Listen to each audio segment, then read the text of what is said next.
Hello, everyone. Welcome to this panel on COVID-19 and early career researchers. My name is Claire Griffin. I'm a postdoc at the University of Virginia and one of the co-organizers of this panel.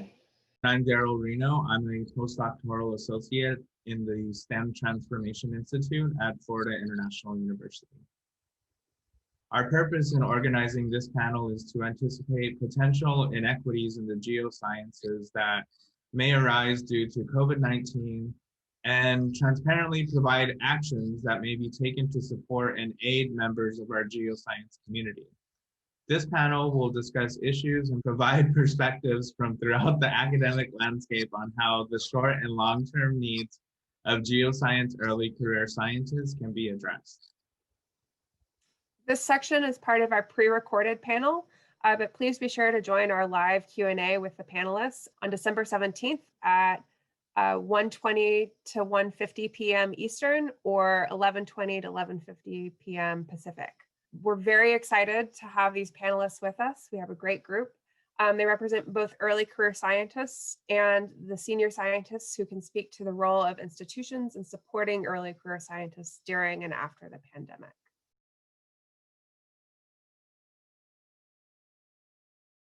Great. Thank you all for being here. So we'll start with our introductions. Let's start with Wai Allen. Hi, everyone. My name is Wai Allen. I am a fourth-year PhD candidate at Purdue University in the Department of Earth, Atmospheric, and Planetary Sciences. My research is focused mainly in basin analysis, where I'm putting together a tectonic framework for the southern margin of Alaska.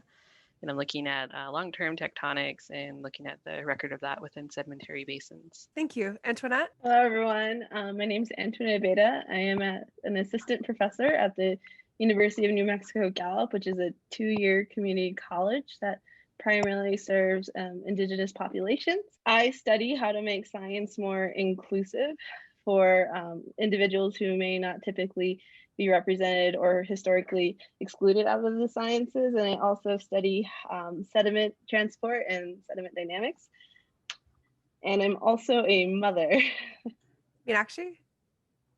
Hi, my name is Meenakshi Wadhwa, and I am director of the School of Earth and Space Exploration at Arizona State University. I'm a planetary geologist, geochemist, and I study basically space rocks. So things like meteorites and materials brought back by spacecraft to try to understand something about the early history of our solar system and planets.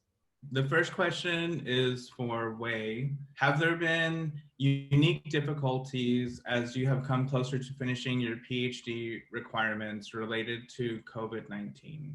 It was really interesting to actually see the reaction of my department in terms of how their expectations around work was going to happen. I was kind of in a unique position as well because I was also interning for the Chevron Energy Company this summer as a petroleum geologist. I felt like I was held to very high expectations in terms of the workload I had to manage within the company, but then also trying to manage expectations from collaborators as well as my own research advisor in terms of the amount of work I was expected to finish by the end of the summer, and trying to have conversations and start the conversation around what was actually more realistic. I didn't mention earlier, but I'm also Navajo. I'm originally from northeastern Arizona, and I grew up in a very traditional setting where community is kind of that part of my identity. And to actually see the community be really severely impacted and actually start losing members of the community that I knew well as during my childhood, I think that was another part I didn't expect to feel from the impacts of COVID. Out of my whole, I guess, research collaboration group, there were mainly 3 people out of that entire group that actually asked me how I was doing in terms of knowing about what was happening to my community and also understanding how important that was to my identity in every type of like research setting, as well as like just going out and doing field work with a lot of different collaborators out in the field. I've always talked about being an Indigenous researcher. My identities were kind of already separate to them, whereas already this Indigenous person, but what really mattered was kind of like the Western perspective of the technical aspects of my research. And that was like more valued.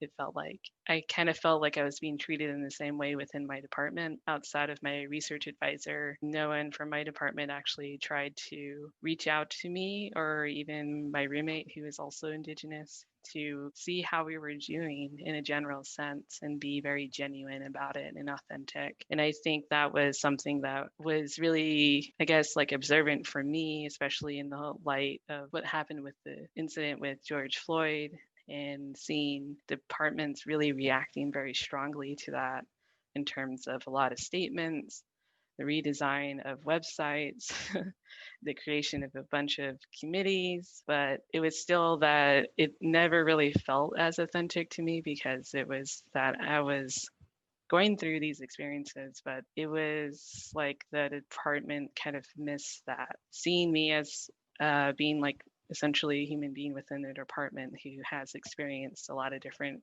versions of microaggressions and these systemic problems within the department, but to still be ignored within the system was kind of like, okay, so I'm kind of still isolated and on my own within this, but also putting the weight of what was happening on my community on me as well was something that I didn't feel like it was going to be as debilitating as it was. It really impacted my work environment. I was just having such a hard time focusing. It was difficult for me to call home, because I was always kind of worried what types of updates I would get. Given the state of the healthcare, there's a single hospital to manage the whole western side of the Navajo Nation. It's very scary in that sense to know that there's only maybe 6 ICU beds to begin with.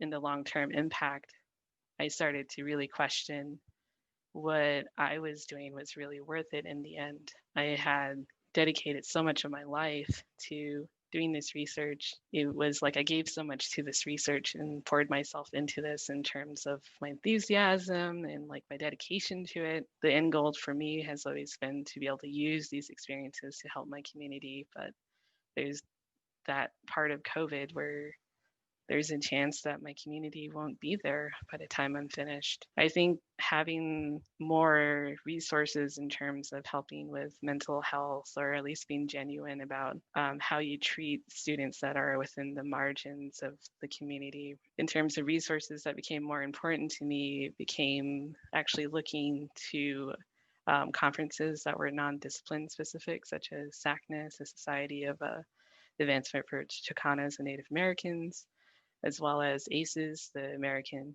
Indian Science and Engineering Society, to find these pockets of communities that understand my experiences, so I don't feel like I'm constantly repeating myself. We all have a collective understanding and we can support each other in different ways. I actually became a lot more active on Twitter, which was something I had been avoiding for a while, but I ended up finding like a really great community on Twitter, just to kind of realize that I'm not the only one going through these experiences, that it's really across the board with a lot of different marginalized communities as well.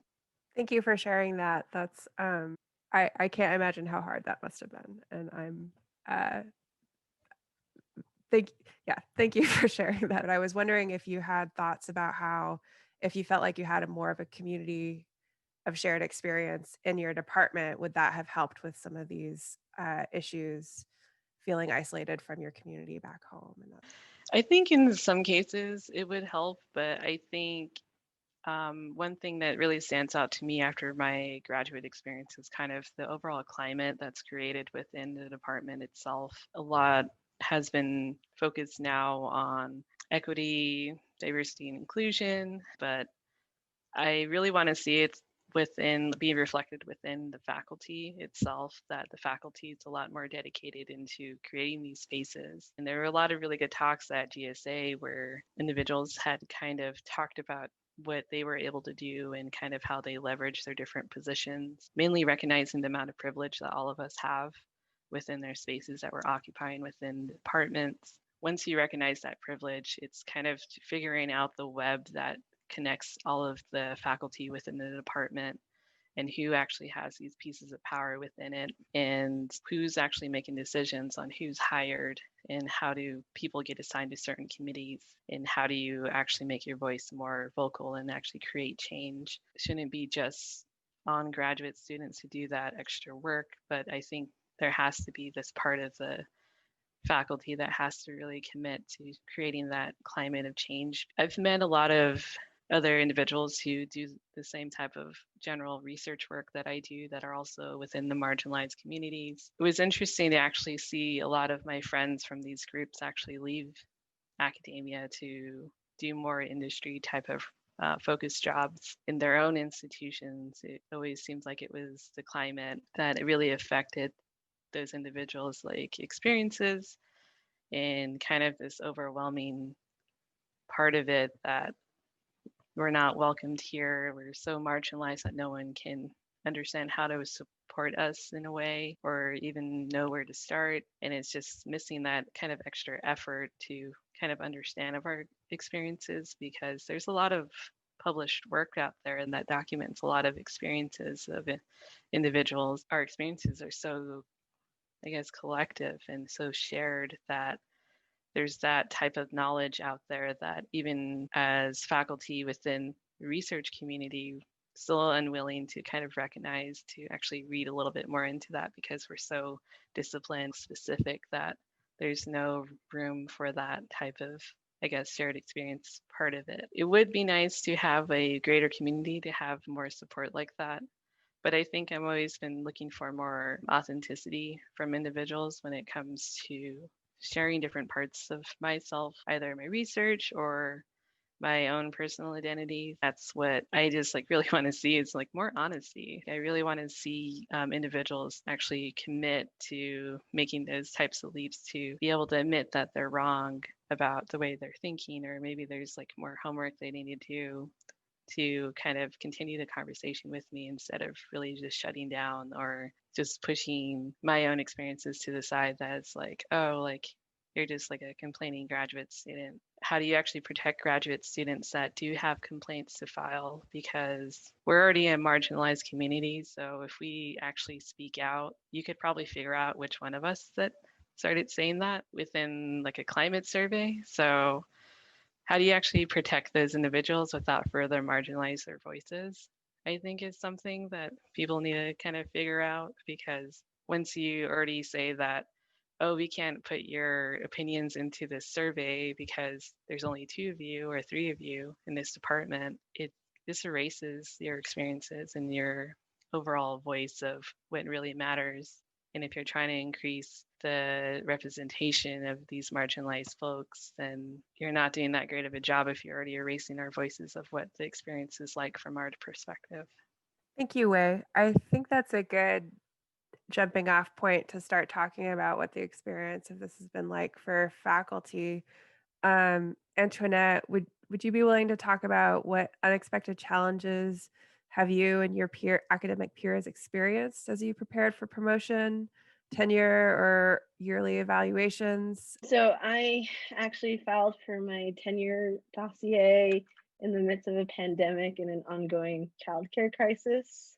Back in March, when we shut down, overnight I instantly became a stay-at-home mother, a full-time academic running a research lab, and it was just a tremendous amount of work that was impossible to do. And the only options I had were either sacrifice my well-being and stay within the academia, or reduce my productivity, which reduces my chance of success for promotion and tenure. It was hard because it felt like at times it was being pushed out of the academic community, because like the challenges that I faced were never addressed in any of the institutional policies or changes. As faculty, like we got a lot of emails saying like, we need to be sensitive to students' needs and times, and absolutely we should, but there's no consideration of what was going on for faculty. It's impossible to do all those jobs, because being a parent is a full-time job, being a scholar is a full-time job. So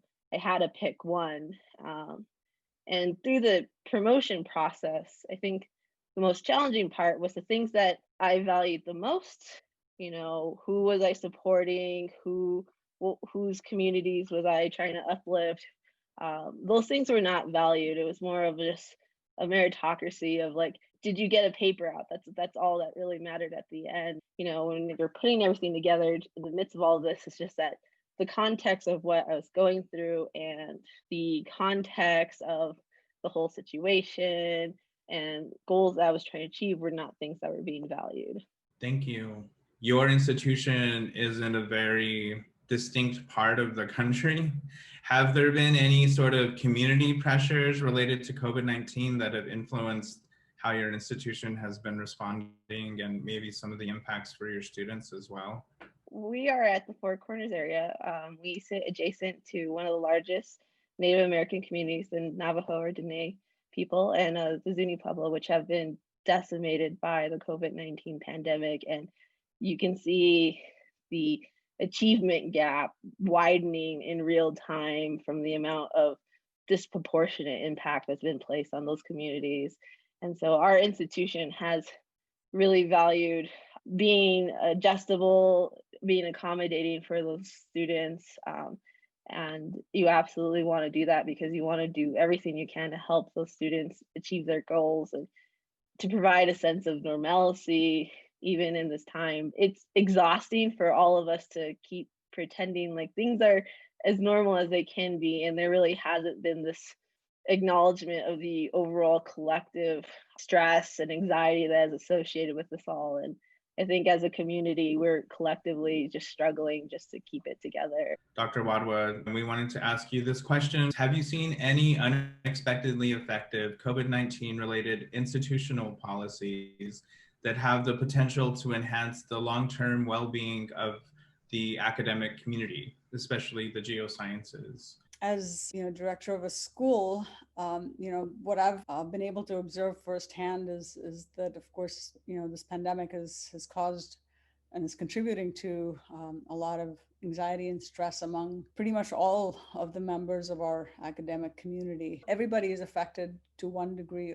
or another, but there is a difference in terms of the degree to which the impact, of course, is happening. And we've got to be able to recognize that. Clearly, I mean, as Antoinette mentioned in her comments, our junior faculty are some of the folks that are among the most stressed by this whole situation. One of the things that one example that I can provide of a particular institutional policy that's helped some of the junior personnel at ASU in particular was that ASU actually granted every one of our junior colleagues a 1-year extension on their tenure clocks, right as the pandemic was starting to becoming evident that this is going to last for a while. That was something that was instituted relatively early. And we don't know how long this is going to last. And so I think, it doesn't relieve all of the stress, certainly. From having talked to some of our junior colleagues, this has at least taken off some of the edge, but it's not addressed all of the stressors. And some of our junior colleagues have young families that they're dealing with, of course, and they're primary caregivers. Some of our older faculty, have their own unique set of circumstances that they're dealing with. For example, some of them are in high risk categories. There are others who are, living by themselves who are concerned about, if they get sick, who takes care of them. Students who have their own set of stressors that they're dealing with, primarily financial stressors. A lot of the jobs that they had on campus or outside of campus are no longer available. One of the things that we did very early on was to establish an emergency fund for our students. And that's been something that, again, many of them are hesitant to even ask. It's hard to know the depth of all of the experience and all of the stressors that many of our members of our community are going through. There's definitely those that are more vulnerable and those that are sort of experiencing more of that stress and anxiety. In terms of what we can learn from all of this, of course, is that those of us who are in a position to be able to make a difference, we have to be incredibly empathetic. We're obviously in a certain situation and there's others that are facing very different circumstances, and we have to be able to listen and be able to empathize with what is going on in their lives and their situation. That's the take home for me, has just been opening my mind and my eyes to really recognize what the broader community within our school is and how they're impacted and how they're dealing with these things, and how do we actually address those situations. And it's not the same answer for everybody. I mean, I think you have to be able to address those needs in particular ways. We're trying to institute some school-wide or even ASU-wide policies for this, but I think it's going to take a lot more of listening and recognizing of it. A bit of a follow-up. A lot of these policies that have been discussed, they are absolutely necessary in the short term. I'm wondering how to change the institutions to in a bigger picture way. I think, one of the things that's happened as a result of the pandemic, as well as a lot of the things that have occurred over the last few months related to and the fallout from the murder of George Floyd and all of the protests that occurred as a result of that. I mean, I think people have recognized more than ever that, there has to be systemic change in the way we take care of our communities and how we actually support the individuals that are part of our community. At my own institution, and that there have been a number of things that are happening. Some of them have to be top down and many of them have to be bottom up. So it's got to be in both directions. And there has to be some degree of commitment of resources to really make systemic changes that last. It's got to be an ongoing commitment. I am, fortunate to be part of an institution where I think they are making a real effort to affect change. Just as an example, our president had 25 initiatives that he's laid out in things that were going to be happening over the course of the next decade or so, I would say. So, I mean, it's a long-term plan, and we'll see how that is followed through on. But at the same time, we've had a lot of conversations within our school on how do we affect change. There's, little things like even, application fees for our graduate students, for example. I mean, I think that's one area that we're really trying to look at every aspect of our community to see, where are the places that are causing the stress or that are causing inequities, and trying to address those in a systematic manner and trying to see if those can be sustained over the long term. All of those things have to work together to really make lasting change. Thank you for that. For Antoinette and Meenakshi, I'm curious if you have any ideas of how we can meet the needs that Wai was talking about, these more human component needs. So if either of you have any suggestions or examples that you want to share. The thing that strikes me the most is that we may be able to leverage that developing of concern and community, like how we evaluate what is good academics. Is typically we view it as in like, what grants did you get? What papers did you publish? And in a way that kind of glosses over some of the like most important things of like, how did you support your students in this time of crisis? How did you support your community in the time of crisis? And I think those things are just equally as important, because it doesn't matter what you put out, but it also matters really importantly is who did you help through this time. I think we need to start looking at those sorts of things of like, what kinds of individuals are you supporting? What sort of causes, like how are you utilizing your privilege to help others who are more marginalized through this situation? And we need policies and institutional support to actually achieve some of these things. It's a lot of effort to run like a student club. It takes resources, it takes time, it takes money.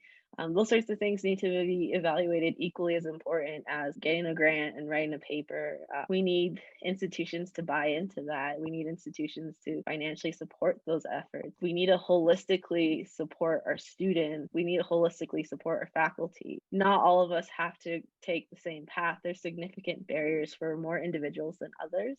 Your point is well made. I mean, one of the areas that we have been looking at very carefully is to, think about what kinds of criteria we are using to evaluate our faculty, where, activities that do promote areas of, justice, equity, diversity, inclusion, all of these things that we really can do to help support all members of our community, and particularly those belonging to minoritized or marginalized communities. I mean, I think many times, it falls to a few individuals who really are in some ways putting in that extra effort without being recognized for it. We have to make it more explicit in terms of how are you actually supporting all of the individuals in our community, and particularly those that are most vulnerable. We've been looking quite carefully at criteria that we use for our promotion and tenure, for example, as well. And I think, those are the kinds of sort of systemic things that you really have to look at to make sure that, they are actually baked into the processes that we use to promote the individuals as part of our faculty. Those things, unfortunately, they don't happen overnight. And so it takes a sort of constant following up and making sure that that's happening. And so I think, we've been trying to make an effort to try to do that. One of the things that for the first time ever, that I've been at this institution, there's recognition, at least from the upper levels of administration as well, that this is something that we need to do. So I feel some degree of positivity about that and optimism that there's actually going to be some systemic changes that are going to make a difference. We have to be prepared to follow through and make sure that that does actually happen. And so I think this is all in process right now, and we're trying to make a difference. I started as director of the school last summer. I hadn't foreseen any of this, but I think that it really has, in some ways, it really has made a difference in terms of how I view my responsibility. We've started to have, more regular community events. And on a monthly basis, we have these kind of community conversations where we invite everybody, students, staff, postdocs, faculty, and we try to get a sense of how different members of our community are feeling and reacting to the current situation and what kinds of inputs they have for the leadership of the school, for us to be able to really have some kind of pulse on how things are going. We have, weekly listening sessions where anybody in our community can join and feel like they've got a forum to at least express themselves. And so I think, there's different ways in which to try to solicit input. We create multiple ways in which people can provide their inputs or make their voice heard. There's not a one-size-fits-all type of solution. Unfortunately, you have to recognize that.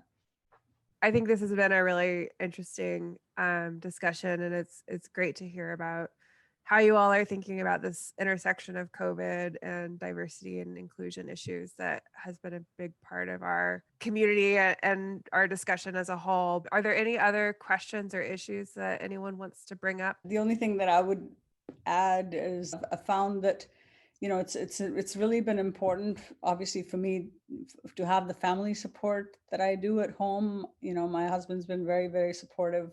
There's been, of course, I personally have had some challenges that I've had to kind of deal with as well while I'm trying to handle all of the other things that are happening in my professional life as well. I have an autistic stepdaughter that, we were not able to really, she was under lockdown basically, and we were not able to see her for almost 6 months, and I have, some older parents-in-law that we were primary caregivers for. Even so, there was definitely recognition that, have a lot of privilege here, and I can make a big difference in, for example, my students, how they're dealing with this. I have an international student who's obviously is not able to go see her family, or she's kind of living by herself and somewhat isolated. Recognizing that there are things that, we can try to do to help support individuals that are in much different situations. A lot of it, I think the thing that sustained me has definitely been the support of others around me. And so I recognize that can be a huge factor in every situation. And we have to sort of see how it is that we can provide that kind of support for especially those that are most vulnerable in our communities and those that are marginalized in our communities. I think that it's exacerbated all the more. Thank you. Any other final thoughts? I just want to echo that of I cannot understate how thankful I am for colleagues that are supportive and understanding of my situation.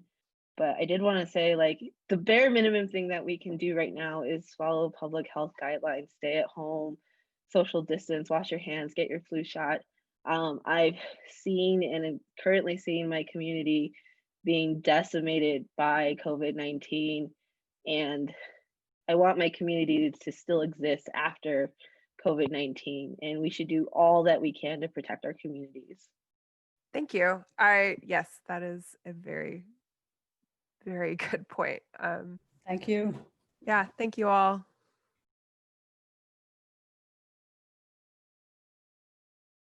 So we'll have our second round of panelists introduce themselves, starting with Claire McKinley. Hello, I'm Claire McKinley. I am a PhD in oceanography. I'm currently at the University of California, Davis as a visiting assistant professor. I just started that position in October, and before that I was a postdoctoral researcher in oceanography at the University of Washington. And I am a direct descendant of the Confederated Tribes of Colville. Jon? Hi, I'm Jon Harbor. I'm an environmental scientist with a strong interest in field and education research. I've mentored many early career scholars from a wide range of backgrounds and have served in a variety of academic roles that have included hiring postdocs and faculty, overseeing promotion and tenure. I also regularly write reference letters for former grad students and postdocs, as well as evaluation letters associated with tenure and promotion.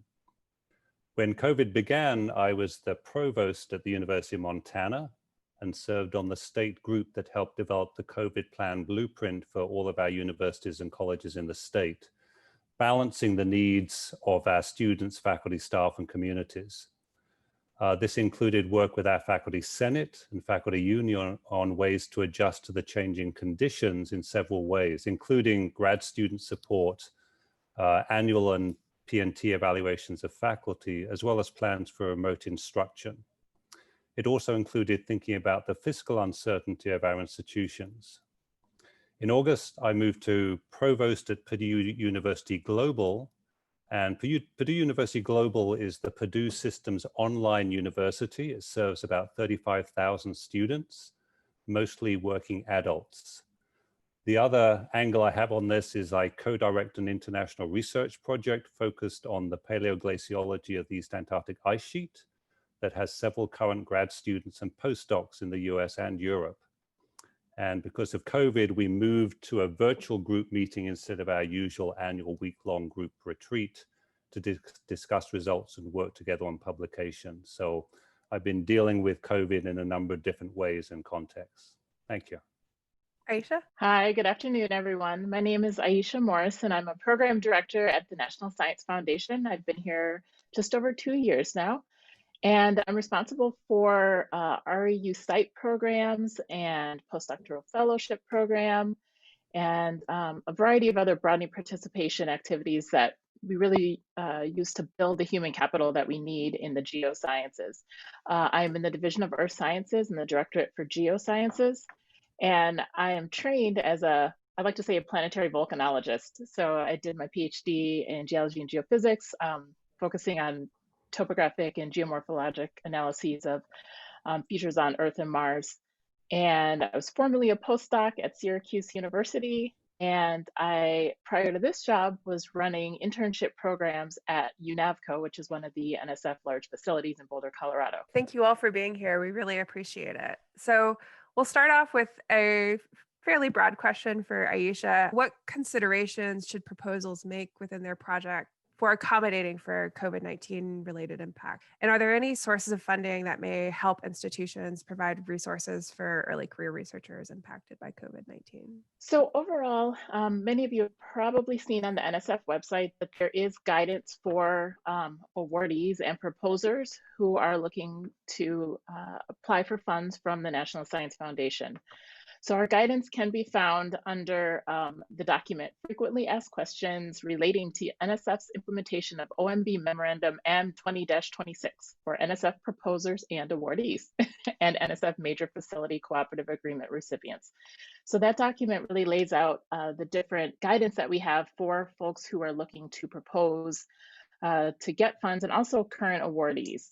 So I think the take home, so I don't spend too long answering this question, is to reach out to your program officer if you have an award or if you're considering applying for an award, because at this point, we don't have specific guidance for what you must include in a proposal that you are submitting to NSF. Different programs have different procedures for their proposals, and there isn't any specific required language for a proposal unless it's specified by the funding opportunity. And you can find the funding opportunities that have specific requirements on the NSF website. Right at the top, you can see that there's guidance for COVID-related impacts. The thing that I would tell everyone that's most important, in my opinion, is to reach out to your program officer. We have some flexibility in how we can handle things. I think the most important thing is to make sure you do check out that guidance first. And one of the first things you have to do is try to get additional funding from your institution and document those efforts, and then we can go from there. The pandemic has been a large source of stress for us all, with myriad impacts on mental health, stemming from worry, grief, economic uncertainty, and loneliness. Could you reflect on your experiences with these mental health struggles during a pandemic? Yeah, so first I want to acknowledge that being an early career academic is already incredibly stressful. And the less privilege you have, the smaller your safety net is, the more stressful it is. And that the statistics about mental health, especially in graduate students, but also in postdocs and early career researchers, really bear this out. And COVID has exacerbated basically every source of stress, especially those around uncertainty in the academic job market. For me, what I find most comforting is that this is an incredibly stressful situation. It is as anxiety provoking as it feels like it is. And so, you know, every response that folks are having are really reasonable, and everybody's doing a really good job of being resilient. And at least I find that really comforting, like to be able to say, like, I'm responding to this in a reasonable manner, considering how stressful it is. Personally, I had a therapist for about 2 years over the course of the time that I defended my dissertation to actually March, like right as COVID was starting to pick up, and was like focusing on uncertainty around the academic job market and what I want to do with my life, and then also the stress and anxiety of doing all of that. I really came into this like armed with skills about specifically anxiety, and that like me saying anxiety is a valid response to a very stressful situation, and this is a stressful situation, is like a skill I learned in therapy. But finding a therapist in Seattle was really hard 2 years ago, especially when you move to a new place, and it's like very, very challenging to do now in the context of COVID. I think that that's one of the main things that I have seen be an impact on folks, is that if you're, you know, we move a lot. If you're relatively new to a place, finding those resources is challenging. And my overall broad sense of morale is that it's pretty low, and folks are feeling stretched pretty thin, and it's getting colder and darker. And so that's also a big like additional depressor. Everybody's doing the best they can, and that it's okay if folks aren't doing well. The people who seem to be really doing the best are those who have set good boundaries around work and are engaging in mutual aid or political work or investing in their communities, and that, you know, anything that you're doing that's getting kind of outside of the normal academic pressure is probably positive. I'm not a mental health professional, so I don't have like really specific advice, but those are my thoughts about how things are going. Thank you. Thank you for sharing that. It'd be good to know if anyone else has thoughts about this that they would like to share. There have been lots of disruptions and a lot of challenges that people are facing. On the positive side is the way that people are reconnecting in ways that maybe they didn't have the time to do before. Some of the field teams I've been part of were actually now connecting better than we had in the past, when our day-to-day lives were so busy we didn't have a lot of free bandwidth. I was in a conversation over the weekend where we revisited some field sites and looked at some new imagery and started talking about, well, you know, are there samples that could be, you know, looked at it again? Finding that community and remembering why we do things together can be really, really helpful, and start to generate both, you know, the enthusiasm for the work, but also the ideas that can be turned into the next set of proposals. As Claire said, finding those people and that your support structure and connecting with them around discussing a positive future, you know, when we're able to get into the field again, or when the labs are up to full speed again, these are the sorts of scientific questions we'll address. I think that can really be helpful for people to have a sense of that there is a future, and this is what we're planning to do for it. And just following on this idea of community, I think it is really important for STEM and for the geosciences as well to find the community that's not only your scientific specialty, but there are also groups that may have other aspects of your identity in common with yourself. Really connecting with those organizations or groups of people, or heck, sometimes you find them on Twitter, you know, connecting with places where people may share your experiences and be able to both listen and understand, as well as help you navigate situations and see that brighter future and imagine that brighter future and help you design that brighter future that you would like to see. Just throwing out a few organizations, we have the National Association of Black Geoscientists, the Association for Women Geoscientists, the Geoscience Alliance, Earth Science Women's Network. So I'm probably forgetting some, so we can include them in the resources. Those are some of the formal organizations. And then sometimes you just find your community through interacting with people. Social media, I think, has been a big channel for people to do that during this situation. One of the great things about being an academic and moving a lot is that I already had lots of folks whose contacts who are in different places. So it's been really nice. Like, I have a paper group that meets about once a week. So it's really nice that we have like an already set up kind of virtual situation. But it's also nice to normalize just like that folks are having a hard time and that there are a lot of stressors outside of COVID. Finding your individual networks and talking about some of those things is really key. And then also I think modifying expectations. I know that a lot of my pressure to succeed like comes from internally, but I think it's also okay to change what we think we can accomplish right now. And that's a big thing that the geoscience as a whole community could do, is especially be thinking about how we'll view like what productivity means right now.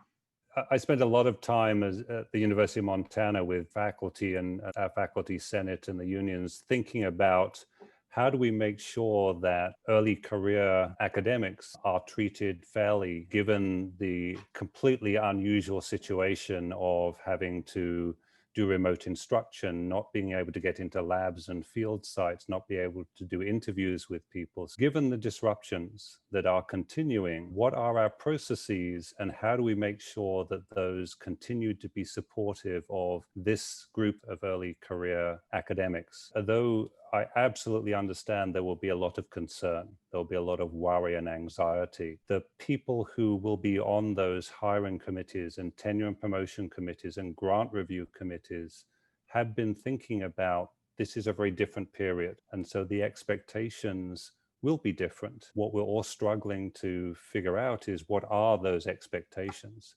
Because I think, as we've all seen, it's not a level playing field. That's going to be key, is sort of navigating that difference. But I think it's important to know that those committees, those individuals will be looking at that record and the narratives that are provided with that and doing their best to treat people fairly based on the differences in their situations and the impact it might have had. I really liked what you said, John, about thinking about the disproportionate impacts and how we assess that. I'm glad to hear people are thinking about it, and I'm also thinking about that as well when we do things on my end. So I would encourage, all early career scientists who are part of this to think about some sort of journaling. I mean, write down what it is you're experiencing and the impacts that you're feeling, so that 6 months, a year and a half, 5 years from now, when someone says, well, so why is it those couple of years your productivity changed? You've got something prepared that says, well, this is what my experience was. I find it helpful to sort of document that at the time so I have something to draw upon. Thank you. The next question, what strategic interventions would you recommend that your colleagues in geoscience departments broadly implement to make geoscience learning accessible not only during the rest of the pandemic, but also in the long term? I tend to be a glass half full person. So I'm always looking for what are the positive things that we can take out of this. And I think at our traditional campuses for many years, there have been efforts to explore new online and distance pedagogies, and virtual field trips are a good example of that. But there's also been a lot of reluctance to it. Under COVID, we've spent more time in the virtual world, doing virtual field trips, virtual lab experiences. And we've discovered that, I think many faculty have discovered that, well, there are actually some very positive outcomes with these. And we've been able to reach more people and a broader range of people in this way than if we require everyone to drive to a campus or drive to a field site and take place in that activity. Now, the reality is almost all of the colleagues I talk to in the geosciences say, yeah, but once this is over, I can't wait to be back on campus teaching face to face. But at the same time, we will remember the online and virtual work that we've done and say, look, why was I wasting all of that time giving a 50-minute lecture?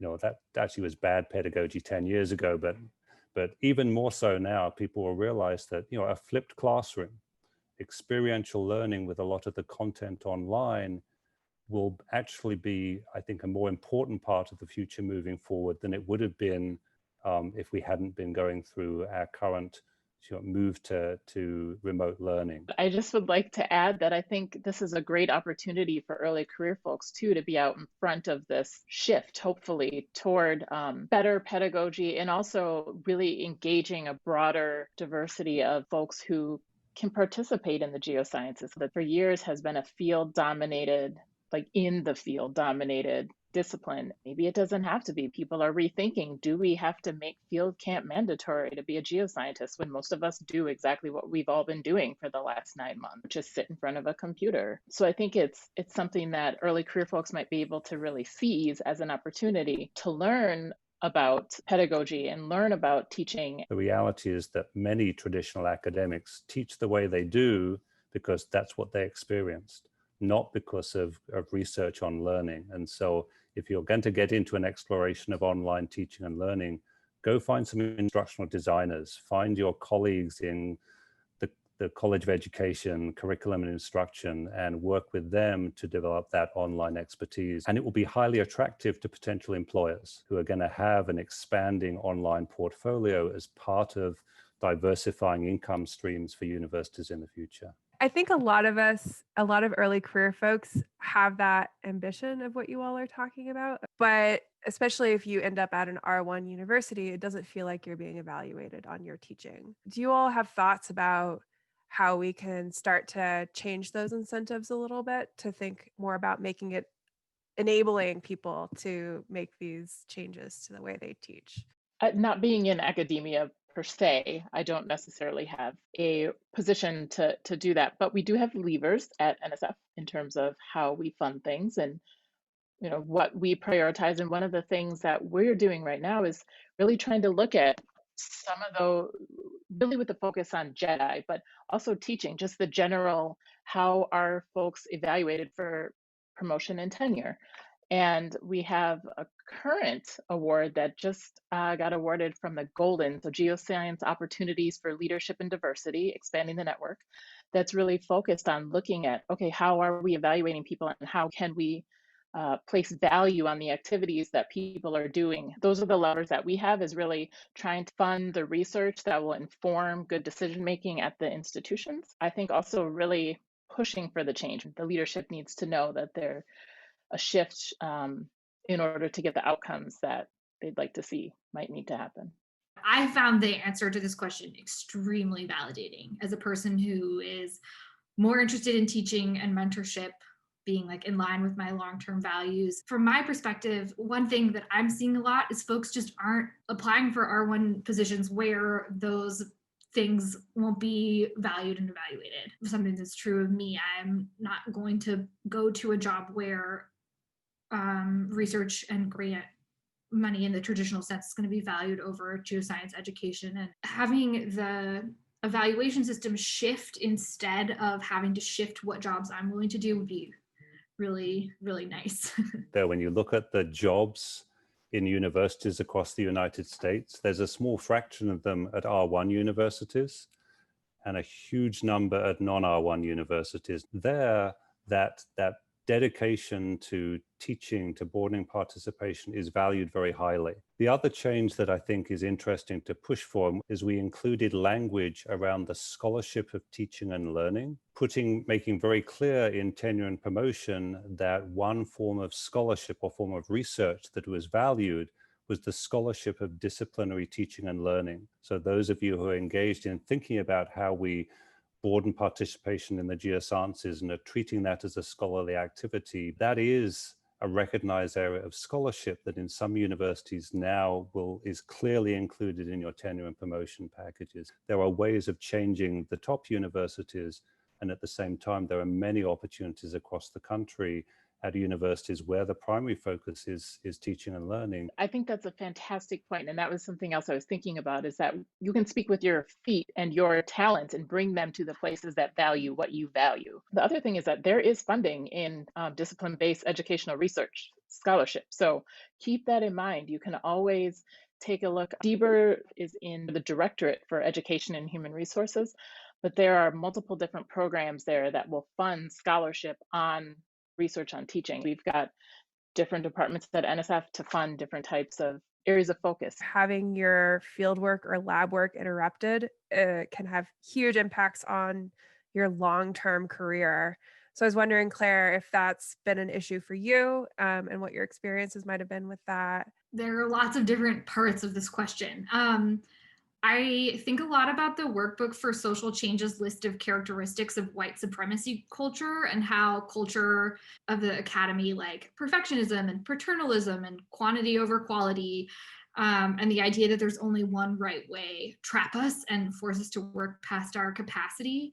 And being a member of the academic precariat and having to move from postdoc to temporary position, even if they like increasingly get better, is really stressful. Folks in my generation are behind in accruing wealth and savings. Most folks have delayed earning in grad school and are now starting to pay off student loans. And it's expensive to move every time you have to move. And these are things that kick folks out of, continuing to apply for academic jobs. And so there are a lot of huge structural problems associated with being an early career person that COVID has exacerbated. And one of them is that you have to be able to be productive in order to make that aspirational labor of applying for jobs and continuing research worth something.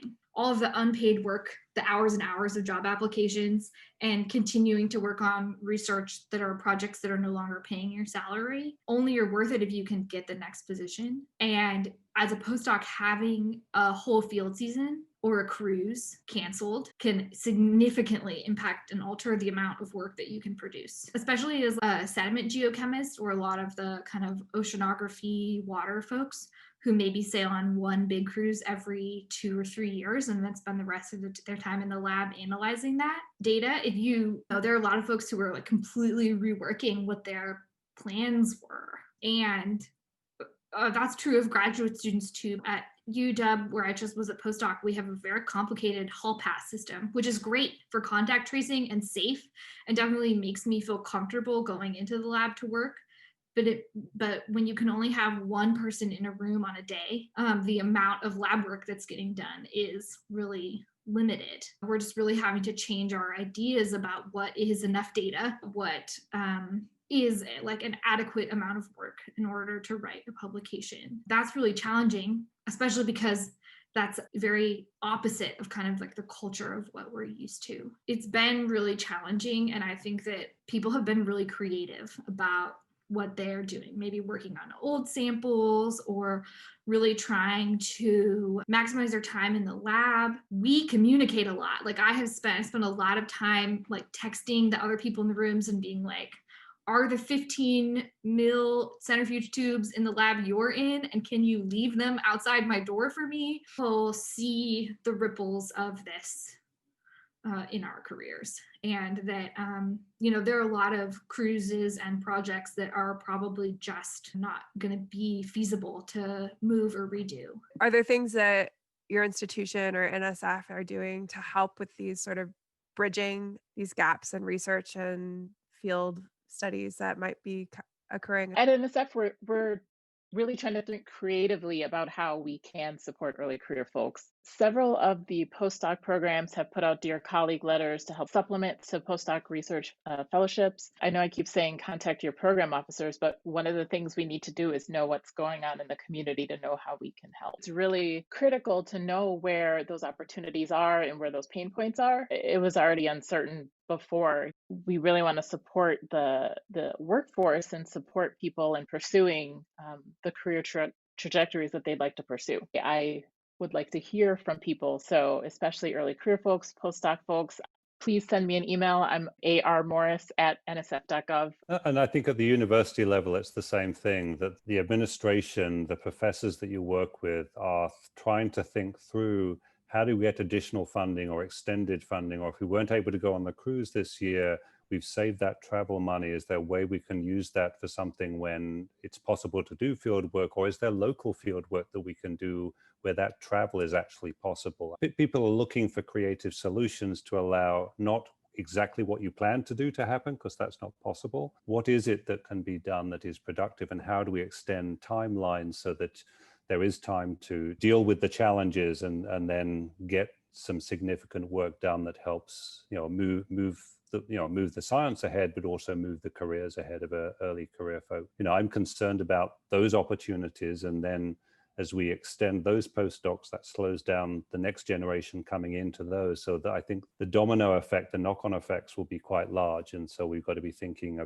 about the graduate students who are looking to get into postdocs. And I know there are very few academic jobs available this year because many universities are looking to minimize their financial risk given uncertainties about enrollments. And so that's also making it much harder to get into faculty positions than it has been in many other years. I guess like my big concern is that it also changes who will be able to make it into those faculty positions. If you don't have a huge safety net or you're supporting parents or children, then those are considerations, or if you're location restricted, that are going to really change who in 2 or 3 years is still on the market. And I know we feel like we just got the last folks from the Great Recession into permanent positions. And like now I'm not competing against people who have been postdocs for like between 8 and 15 years. I'm less concerned about my career and more about the demographics of like who will end up as early career faculty from my generation. So I just want to open it up and see if there were any other questions or issues that anyone wanted to talk about before we wrap things up. I just wanted to follow up. I think one of the things that, from my perspective, I have been thrilled at the impact that things like NSF Advance have had on institutions that I've been involved in. It's likely as hiring continues that many institutions will be laser focused on bringing in amazingly qualified geoscientists who also bring different perspectives, different lived experiences to our discipline. You're right, there are people who will have left academia because they can't afford to stay several more years in relatively low paid positions waiting for that to open up. But as those positions do open up, I've been impressed at the focus that has gone into searches in the geosciences to make sure that the geosciences of the future does not look like, sound like, remember like the geosciences of the past. Any other closing thoughts from anyone? What I'd just like to say is rely on your networks and reach out when you need help to wherever that may be. If we know where those challenges are, we can think through how we can address them. Some days are bad and I need to call my mom, or some days are, I need to figure out this problem, so I call a colleague. So whatever your needs are, I think developing that social and spiritual and whatever network that you need to have to get through life, this is the time that we really need to nurture those relationships, professional as well, and make sure that we are truly recognizing that we're humans and that we are enduring something that humans haven't had to endure recently, and that we're only going to get through it if we rely on each other, appropriately socially distanced. Thank you very much for spending this time with us. I think we've learned a lot, and we'll be sharing the resources that the panelists mentioned. Thank you.